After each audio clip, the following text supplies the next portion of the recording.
Okay, I think we're live now. All right, so welcome to this module where we're going to be learning about order block, right? So order block is going to teach you how to time your entries. Okay, if you're not conversant with taking entries, that's what we call sniper entry. A situation whereby price will just come and tap into your entry, like it's just going to tap your entry and it's going to move in your direction, right? So the only thing that can make you to get that kind of entry is when you have an idea of order block. Okay, so in this particular module, I'm going to dissect what an order block is, right? So let's go into the training without wasting so much time. So what's an order block now? An order block, popularly if you see me use OB, they know that order block is OB, right? So an order block is that specific region on the chart where there's a pile of orders. Now I want you to pay attention to certain keywords: specific region, and there was a pile of orders. As such, it serves as a point of interest, which is called what? POI.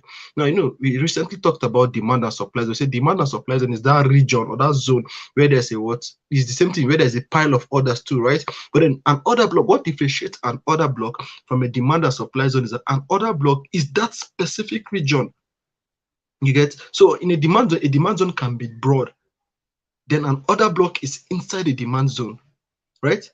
So the price before, even if price have moved and come into the demand zone, nothing is going to happen until price has tapped on the order block, right? So it's just like, let me give you an instance now. Imagine you're trying to come to Abuja, right? Everybody knows Abuja is the capital of Nigeria, right? But then even if you enter a plane to Nigeria, you're already in the Nigerian territory. But so far as you're not in Abuja, you cannot carry out that particular task that you're sent to do. Let's say you are sent to meet the president and then the president is residing in Abuja. In as much as Abuja is in Nigeria, you can actually fly into Nigeria, and then yes, you're going to be certain, okay, I am in a place where the president is available. But then if you don't land in Abuja, there is no way you're going to have an interaction with the president, right? So that's what I mean by what demand and supply. So demand or supply zone in this case now is like the general Nigeria, right? I'm sorry for those of you that will be outside Nigeria. I'm just into a case study, right? So you can see now that the demand and supply zone is like a bigger area where there's possible orders. But when there is in that particular area that there's a specific order, a specific pile of orders, there's that particular region that serves as the POI is what we call the order block. Okay, that is the point whereby the moment price taps into, there's going to be a speedy or massive reaction. The reaction is going to be very, very visible. So maybe when you're flying and then you get into Nigeria, nothing's really happening. Maybe the weather is still a bit dense, but the moment you get into Nigeria, the whole atmosphere will begin to let you know that, okay, you're inside Nigeria. But for you to be able to achieve that specific thing that brought you to the country, you need to actually land in Abuja. Yes, that's also how it is other blocks. So the price might be hovering around the area of demand and supply, but nothing's going to happen. Nothing serious is going to happen. No serious movement is going to happen. But the moment the price taps into the region of the order block, you're going to see a massive spike in price value. So that is the function of an order block. Right now, what we mean by point of interest, okay, just like, traders think alike. Just as you're learning about cryptocurrency now, so also are millions of people learning about cryptocurrency and how to trade too. So we all think alike. Let me give an instance now. Imagine you're in your room and then we are working, all of us are working together, and then we just see a lion. What's the first thing that comes to our mind? Almost everybody wants to run. Okay, there might be a few exceptional bold people that might want to stay. Probably they'll get frightened to the extent that they cannot move. But most likely, every one of us is going to run. We think alike. All right. So when we say point of interest, that is the region on the chart where a lot of traders are waiting to take an action, take a trading decision. So an order block has been identified to be that to carry that pile of orders.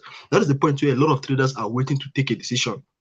Okay, so then there are basically two types of orders. We have the buy orders and we have the sell orders. Okay, now remember I said an OB is that specific region on the chart where there's a pile of orders. Now when that pile of orders is defined as the buy orders, maybe when at that you after doing your analysis, you discover that particular pile of orders is consisting of more of buy orders, then you're going to call that region a bullish OB. Now, what does a bullish OB do? A bullish OB means that the moment price taps into that particular region, the price is most likely going to pump. Right? An order block is a specific region on the chart where there is a pile of order.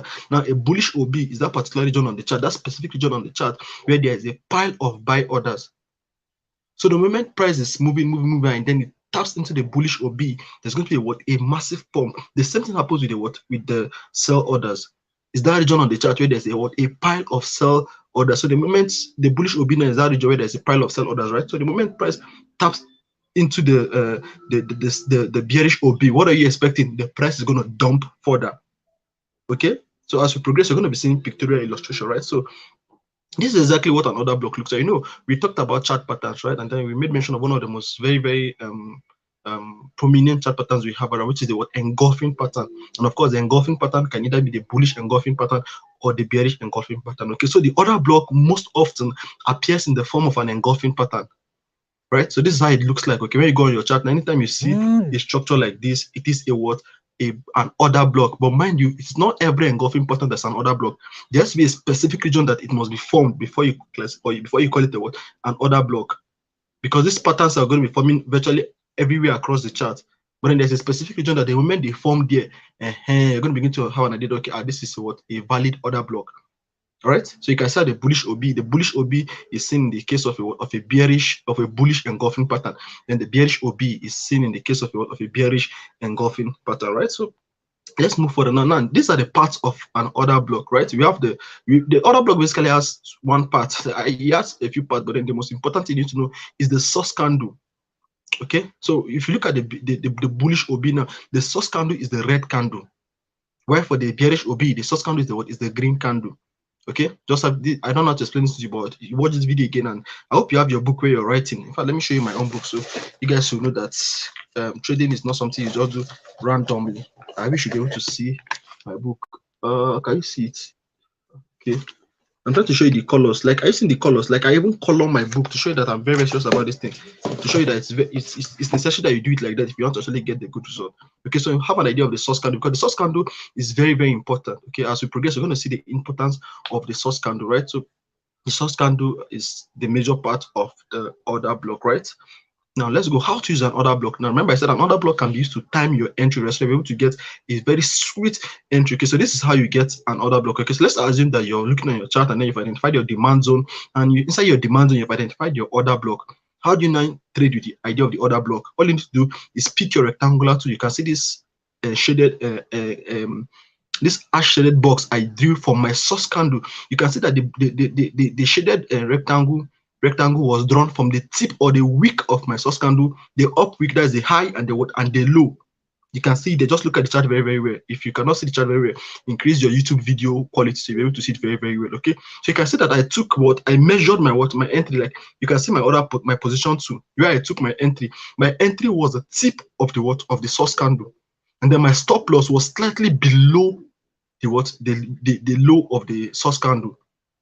So you can see that I'm not going to you not be setting your stop loss out of ignorance. Now you'll be setting it based on the fact that you know what you're doing.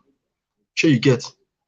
Right, so you can see that as price has gone up, price have come down, it tapped into my demand zone. But even in my demand zone, it tapped into my order block. It tapped directly on my order block. I can see how the reaction happened almost immediately. Right, so let's move further. Right, so you can see this is what let me just show you illustration now. An uptrend plus a demand zone. You can see the uptrend. Okay, we talked about the demand zone, so this should not be so much of a surprise to you or so much of a confusion to you.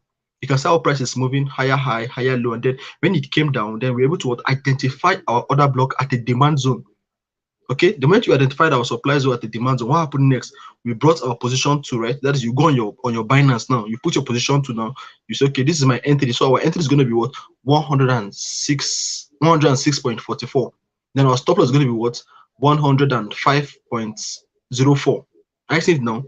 So I'm just going to go on my Binance and go and put, just as I'm getting, don't worry, by now you should have learned how to use a position tool. So this light green thing you're seeing there is what we call the position tool.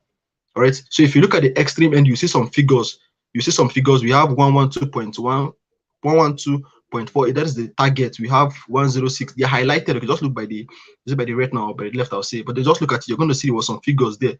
So the middle figure there is your entry, right? So this is where you go on your Binance and put in that particular value there. Then you put your target and put your stop loss, okay? And then you just wait for the price to come down. That's why I say patience is very important. When we're talking about the effective traders mindset, I talked about patience, right? You're just going to wait for price to come down to your demand zone, probably tap on your order block, and boom, put you in massive profit. Okay, so you can see how it played out here, right? So the trade was triggered and in profit. Okay, so now if you see that I'm beginning to teach you some certain things that you're not going to be trading out of ignorance now. Yes, some people know that whenever price is coming down, it might just tap on the demand zone and go. But now you know why. You know what is most likely propelling the price to go up? The order block.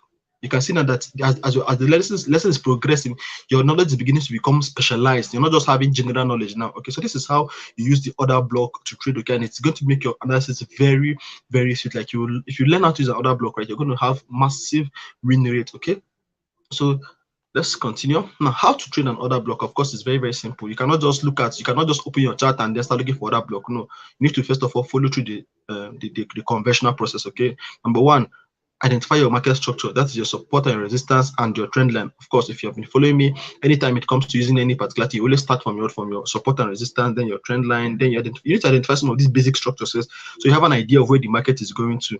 Okay, so you identify your demand zone, either your demand or your supply zone. So let's assume you've identified an uptrend. If it's an uptrend, you're going to be identifying your demand zone. If it's in a downtrend, you're going to be identifying your supply zone. Okay, so the moment you identify your supply and demand zone, then you have the consciousness that you're not just going to pick any region in that particular place. You're going to have a consciousness of the exact place that price is most likely going to react. Okay, so how do you get that particular point? That's how you identify your OB and trade accordingly. Okay, this is very, very simple and nothing that's going to confuse you. If you practice, you're definitely going to get good result as we progress. Okay, so note, as we conclude this section, always refine and use OB found on lower time frame. Okay, now remember I told you that engulfing patterns or anything can be found in any time frame at all. If you go to on the 4 hours, you're going to see an OB. If you go on the 3 hours, 1 4, even the 1 minute, you're going to see an OB. Okay, so always make sure that before you enter a trade, refine your entry. If you see an order block on the higher time, maybe after you've identified your structures on a higher time frame, before you take an entry, please refine and go down to the 15-minute time frame. Find or identify your OB on the 15-minute time frame. All right, because if you identify it on a higher time frame, your stop loss is going to be so large. Don't worry, as you get to progress, you're going to understand what I just said now. Your stop loss is going to be so large.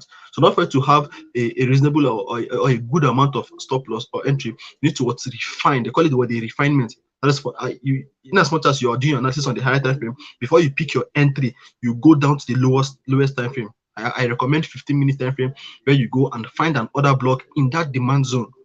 Remember, I said that the demand zone is big. So maybe you identify the demand zone on the 1 hour time frame. Then you need to go down to like the 15 minutes time frame in order for you to see an order block there. All right. So it's inside the demand zone. You're going to see inside the demand or supply zone. You're going to see your order block and you're going to trade accordingly. Okay. So not all engulfing candlesticks are valid OB. Like I said, you're going to be seeing an engulfing pattern across all over your chart. Okay.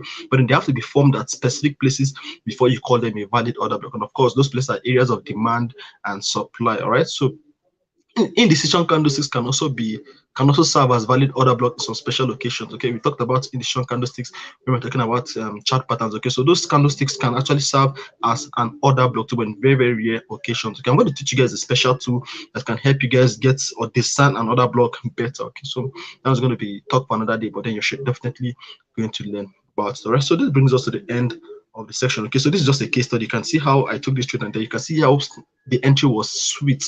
Okay, I was also able to identify my my demand, my order block. It might not be clear, but maybe as we begin to progress, as we begin to interact with the market, you're going to begin to know how to do these things like that. You can see how the price just touched my demand zone, and you can see how the reaction was massive. You can look at it. Just look at before the price tapped into this orange region. Look at what's happening. The price was dancing. There was not so much reaction. But look at what happened immediately. The price tapped in. That's why you see all of that region now, but all of that region is called the demand zone. But it was only a specific region that caused price to move significantly. And that is the beauty of order block. Okay, I trust this lesson makes sense to you, and I'm rooting for you to go and practice and interact more with the market so you'll be able to identify these structures with ease. Okay.